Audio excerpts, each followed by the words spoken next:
네, 반갑습니다. 방금 소개받은 미래사회 IT연구소 김덕진 수장입니다. 반갑습니다. 네, 네, 감사합니다. 그 STO 정말 뜨거웠죠. 올 초까지만 해도 과연 이 가이드라인은 어떻게 나올까? 또 작년에도 이 STO라는 게 과연 될까 안 될까에 대한 사람들의 고민이 많았습니다. 근데 어쨌든 정부의 가이드라인이 나왔고요. 그러고 나서 이 비즈니스가 원래 우리가 생각했던 것과 조금 다르게 흘러가는 흐름들 보시는 분들도 있을 거고요. 아니면 오히려 우리에게 새로운 기회가 열렸다라고 생각하시는 분들도 있을 겁니다. 어쨌든 간에 지금 우리에게 또 하나의 새로운 세상이라고 할 수 있는 STO라는 게 열리게 됐습니다.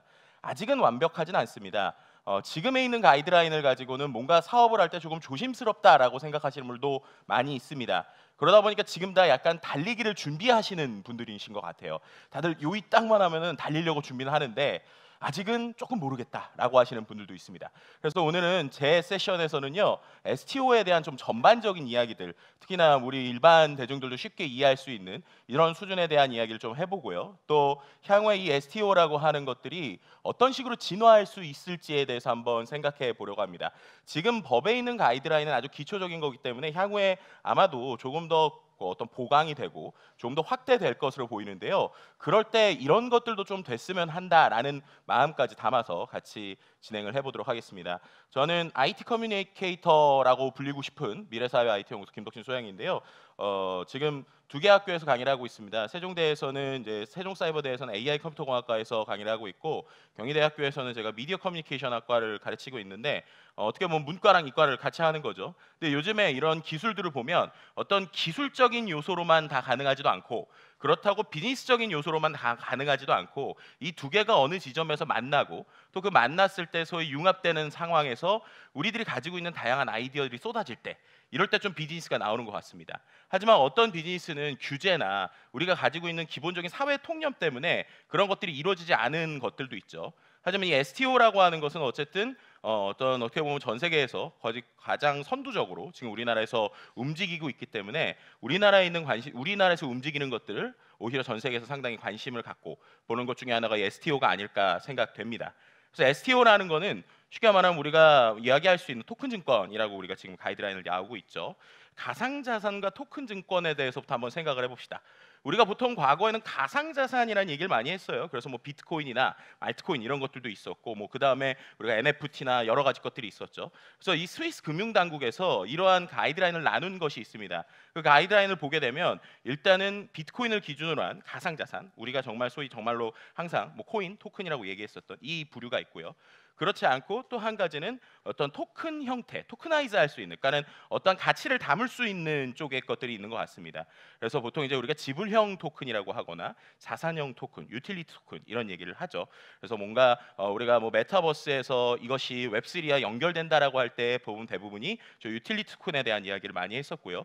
그 다음에 우리가 어떤 송금이나 가치, 그러니까 외환을 할 때 블록체인을 활용할 수 있다라고 하는 것들이 대부분 지불형 토큰이었다고 볼 수 있죠. 그리고 지금 우리가 얘기하는 STO는 약간 자산형 토큰에 가까운 것 같습니다. 이러한 가상자산이라고 하는 것이 역시 제일 좋은 장점은 암호화가 돼서 안전할 수 있고, 그 다음에 우리가 공용적으로 이제 비공용적인 부분, 그리고 교환 투자 서비스 접근 수단으로서 우리가 다양한 아이디어를 붙일 수 있다라는 것이겠죠. 자, 근데 이제 우리나라에서 나온 금융당국이 정의한 토큰 증권, 우리가 STO라고도 하지만 보통 ST라고 합니다. 시큐리티 콘에 대해서 보면 일단은 이것은 제가 좀 이렇게 표현을 해놨는데, 정확하게 보면 증권과 디지털 자산의 중간 정도다라고 볼 수 있는 것이죠. 그래서 뭐 내용을 좀 봅시다. 내용 보시게 되면은 블록체인에 일단 분산 원장 기술을 활용해야 됩니다. 그죠? 기술적으로 마치 우리가 이과에 어떤 아이디어나 공대 아이디어가 있는 것이죠. 그 다음에 거기에 자본시장법상 증권을 디지털해야 됩니다. 그렇기 때문에 이게 참 쉬운 것 같지만 어려운 것이 기존의 금융법 그리고 증권사나 어떤 경제학적인 논리를 같이 알아야 되는 것이죠.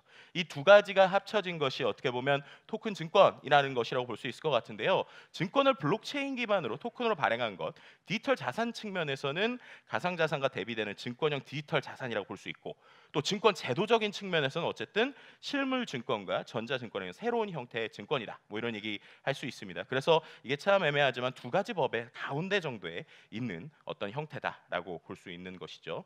그리고 보통 우리가 또 이 얘기를 많이 합니다. 우리가 보통 예전에 ICO라는 얘기를 상당히 많이 했죠. 우리가 어떤 가치를 갖고 상장을 하면 그런 것들이 디지털 거래소에 올라가고 나서 많은 부를 얻으시는 분들도 있었고, 하지만 이런 것들이 법적으로 뭔가 보호 장치가 없다, 가이드라인이 없다, 이런 것들이 실제로 이 ICO 초기에 많은 사람들에게 비난을 받았던 부분이기도 합니다.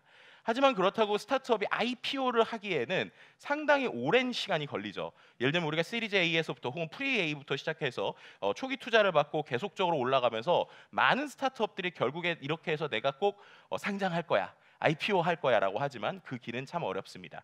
하지만 중간에도 그 IPO 전이라도 그 회사가 조금의 어떠한 투자나 프로젝트 특성 아이디어가 있을 때 자산이 있다면 충분히 그 정도가 전이라도 할 수 있는 것들이 있었죠. 하지만은 이 ICO라고 하는 건 좀 위험하고 IPO라고 하는 건 참 어렵고, 그럼 이 중간에 뭐가 있을까? 라고 하면서 우리가 이야기되는 것이 바로 STO라고 볼 수 있을 것 같습니다. 그래서 실제 비즈니스 모델, 실물 자산이 있고요. 명확하지만 어쨌든 증권법에 준수를 하고, 그리고 자본시장법을 지킵니다. 그래서 어떻게 보면은 제가 밑에 써놨지만 ICO는 약간 가상자산 그리고 비제도권적이고 탈중앙화에 가깝다고 치면, 우리가 알고 있는 IPO라고 하는 것은 실물 자산이고 제도권이고 중앙화에 가깝죠.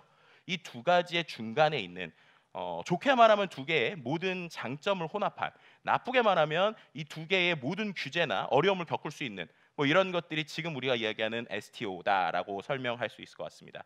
그래서 우리가 또 한 가지 헷갈리는 것 중에 하나는, 그럼 모든 조각 투자가 STO인가요? 지금 우리나라의 법상에서 이제 그렇게 바뀔지도 모르지만 우리가 하고 있는 조각 투자는 어떤 블록체인 기반이 아닌 것들도 있죠.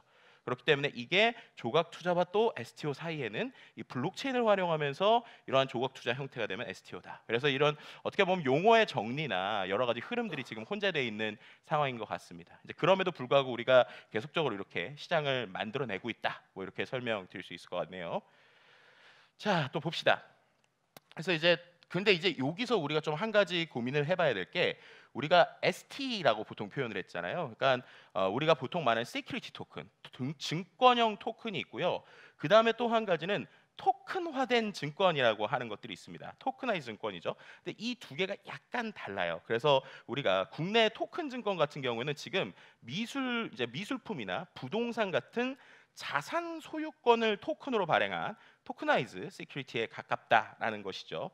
하지만 이제 나중에 우리가 궁극적으로 할 수 있는 거, 아까 말씀드린 스타트업들이 우리의 지분을 뭔가 줄 수 있는, 그러면서도 증권법 안에 들어갈 수 있는 이러한 시큐리티 토큰에 대한 논의도 향후에는 좀 필요하지 않을까 싶습니다. 어쨌든 아직까지는 증권에 우리가 하고 있는 비즈니스 ST라고 하는 것들은 부동산이나 미술품 같은 자산에 대한 소유를 토큰으로 발행하는, 이른바 뭐 과거에 우리가 크라우드 펀딩 같은 이런 개념에 가깝다라고 볼 수 있는 것이죠.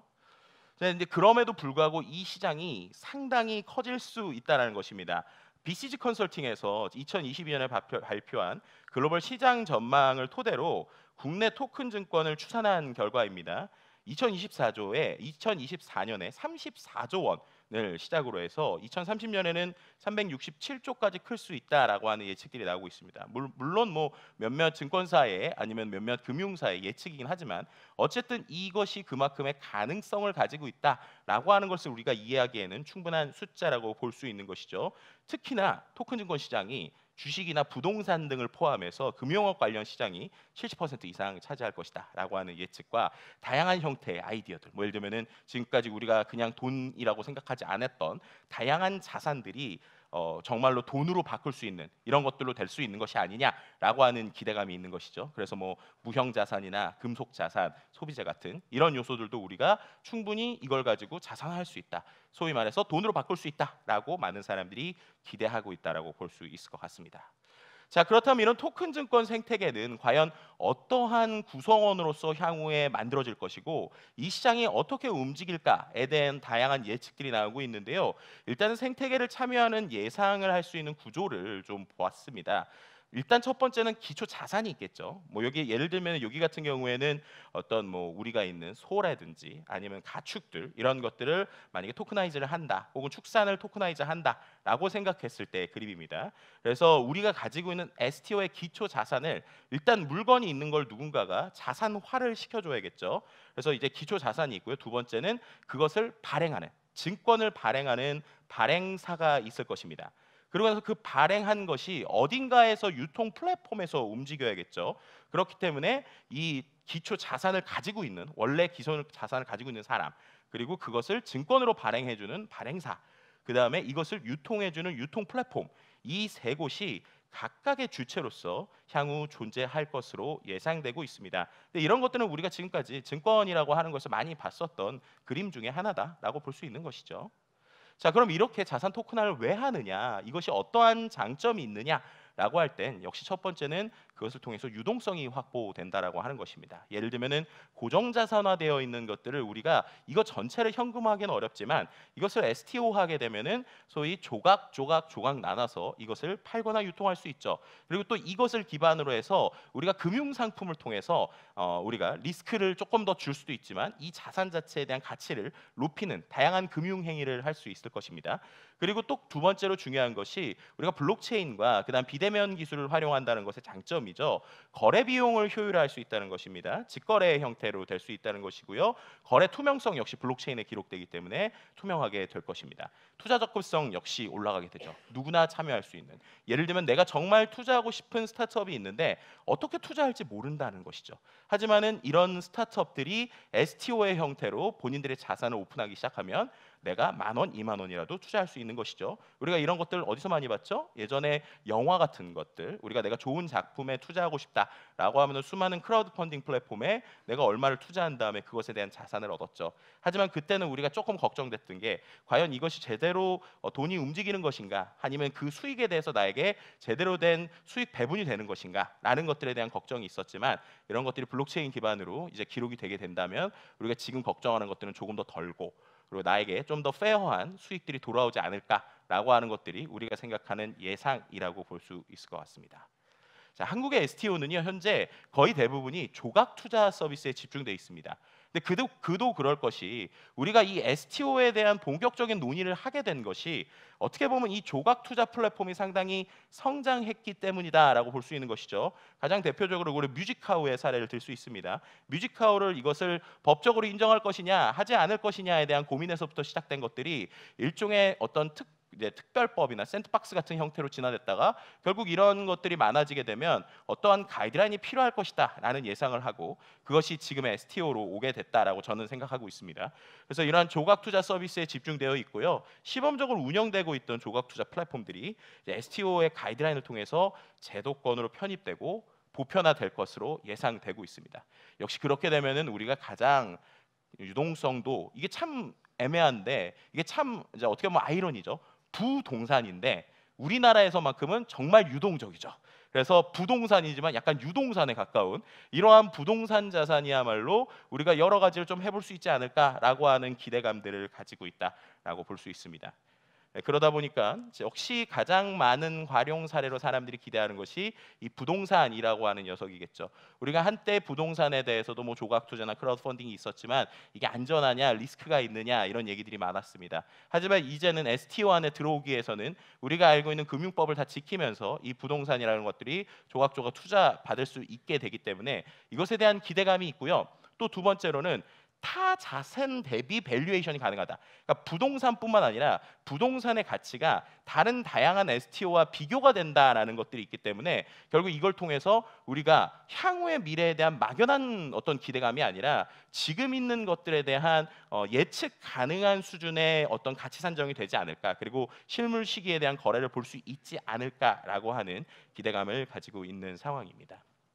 그래서 이런 부동산 수익증권 플랫폼은요, 매입과 발행하는 쪽, 그 다음에 2차 거래를 해서 수수료를 얻는 쪽, 그리고 배당을 통해서 배당을 얻는 쪽, 그리고 마지막에 이것을 처분하는 이 네 가지 정도의 수익 구조를 가지고 많은 스타트업들이 지금 시도하고 있고요. 또 그 스타트업들이 금융사와 증권사와 함께 이런 것들을 만들어 가고 있습니다. 자, 음악 저작권. 아까 말씀드린 것처럼 우리가 이 STO에 대한 논의를 할 때 가장 컸었던 거죠. 내가 좋아하는 가수의 음원 혹은 내가 좋아하는 가수의 저작권을 내가 조금이라도 가질 수 있다면 이것은 꼭 수익화뿐만 아니라 팬의 차원에서도 상당히 좀 즐겁고 행복한 것 같아요. 내가 저 사람의 노래를 조금 내가 보유할 수 있다고? 이런 것들이 어떻게 보면 지금까지 우리가 해보지 않았던 다양한 상상력들을 발휘하게 하는 것입니다. 예를 들면 향후에 우리가 어떤 영화, 뭐 예를 들면은 우리가 넷플릭스 같은데 많은 영화가 지금 나오고 있는데 내가 좋아하는 배우가 나오는 그 영화에 내가 아주 초기부터 투자할 수 있지 않을까라고 하는 고민들, 그러한 기대감들 이런 것들을 어떻게 보면은 음악 저작권 플랫폼들을 통해서 우리가 상상해 보게 되는 것이고요. 즉 이러한 다양한 컨텐츠에 대한 플랫폼들도 이 토큰즈권에서 가능하지 않을까라고 하는 기대감들을 가지고 있습니다. 그리고 가장 현실적으로 눈에 보이는 이 두 가지의 중간 지점이라고 제가 생각할 수 있는 게 바로 미술품입니다. 왜냐하면 이미 미술품이라고 하는 것은 다 아시겠지만은 전 세계적으로도 상당히 가치를 갖고 이 가치에 대한 다양한 옥션이나 이런 것들이 일어나고 있죠. 그렇다면은 이 미술품도 내가 혼자 살 수 없다면 다양한 사람들과 조각조각 나누고 이것을 가지고 수익화할 수 있는 부분에 대한 아주 많은 관심들이 있죠. 실제로 이쪽에는 스타트업들이 이미 발행과 유통까지 다 하던 대표적으로 테사 같은 곳들이 있었습니다. 하지만은 지금 금융당국의 토큰 증권에 대한 의지를 통해서 결국에는 발행을 하는 사람은 발행만 하고 유통하는 주체는 유통만 해라 이렇게 좀 나누는 것 같습니다. 그러다 보니까 많은 스타트업들이 지금은 발행을 하는 쪽에 집중을 하고 있고요. 그렇게 만들어낸 발행을 유통하는 유통의 어떤 이제 유통을 하게 되는 것은 어떻게 보면 뭐 이제 있는 증권사나 아니면 다양한 이런 금융사들 혹은 그 외에 지금 가상자산 거래소들 이런 것들이 이 유통에 대한 욕심들을 좀 내고 있다라고 우리가 볼 수 있을 것 같습니다. 자, 하지만 우리가 여기서 지금까지 말씀드렸던 걸 생각해 보면 그렇습니다. 아니 이거 솔직히 말하면은 블록체인 없어도 되는 거 아니야? 맞습니다. 어떻게 보면 지금까지 뮤직하우라든지 여러 가지 것들도 실제 블록체인 없이도 잘 돌아갔죠. 그렇다면 왜 STO에 블록체인이 필요할까라는 것을 우리가 고민해 봐야 됩니다. 그렇게 되면 단순히 조각 투자가 아니라 그 자산을 가지고 금융화를 해서 이것을 통해서 어떠한 유동성을 갖게 하고 기존 어떤 우리가 알고 있는 실제 실물 자산의 가치를 높이는 이러한 행위들이 많이 필요하겠죠. 가장 대표적인 게 글로벌로 보면 미술품의 담보 대출 시장입니다. 한번 국내와 해외를 비교해 보시면 실제로 해외에서는 글로벌적으로 미술품 시장 자체가 94조 8,500억입니다. 근데 이것을 미술품을 담보로 해서 빌리게 되는 대출 시장의 규모가 거의 2분의 1 수준이죠. 한 40조니까 좀 절반 조금 안 되지만. 근데 국내를 봅시다. 국내 같은 경우에는 국내 미술품 시장이 1조 376억인데 담보 대출은 250억이니까 거의 40분의 1밖에 되지 않습니다. 저게 왜 그럴까요? 왜냐하면 이 그림 자체 하나의 가치를 추산하는 것도 어렵고 이것을 담보로 빌릴 때의 어떤 불안함들 그리고 이런 것들이 금융 상품이 될 수 있을까에 대한 고민이 있겠죠. 하지만은 STO가 가능하다면 이것을 통해서 우리가 마치 해외에서 특정 자산을 가지고 담보 대출을 하는 이러한 형태들이 더 가능하지 않을까라는 고민을 해보게 됩니다. 비슷한 사례로 힙노시스 같은 저런 음악 저작권 펀드의 사례들도 있습니다. 그래서 최근에는 이런 증권사를 중심으로 해서 인프라를 개발하고 있고요. 인수합병 등 본격화된 사업을 추진 중입니다. 토큰 증권 제도도 샌드박스 추진이 확대되고 초기 시장 활성화를 위한 협의체들도 늘어나고 있고요. 뭐 선박이나 다양한 형태들의 STO도 지금 생기고 있는 상황입니다. 자, 그러면 우리가 궁극적으로 생각을 해봅시다. 이 STO가 제대로 정말 활성화되기 위해서는 향후 어떤 것들이 필요할까라는 겁니다. 제가 아까 말씀드렸던 토큰 증권과 증권형 토큰이라고 봤을 때 저는 오히려 지금의 토큰 증권도 필요하지만 더 중요한 것은 이 스타트업들의 자산을 유동화할 수 있는 후자의 영역이 필요하지 않을까라는 생각을 많이 하게 됩니다. 실제로 그것이 미국에서는 상당히 많은 스타트업들에게 새로운 기회를 제공했습니다. 물론 이것이 기존에 있었던 IPO만큼 커지진 않았습니다. 그렇다고 ICO만큼 크진 않습니다. 하지만은 조금 더 안정적으로 스타트업들에게 투자하고 그러면서도 법상으로는 무엇을 지키면서 그 안에서 새로운 기회를 추구하려고 하는 일부 개인 투자자 그리고 스타트업들에게 또 다른 새로운 희망으로서 이 STO가 다가오지 않을까라는 기대를 해봅니다.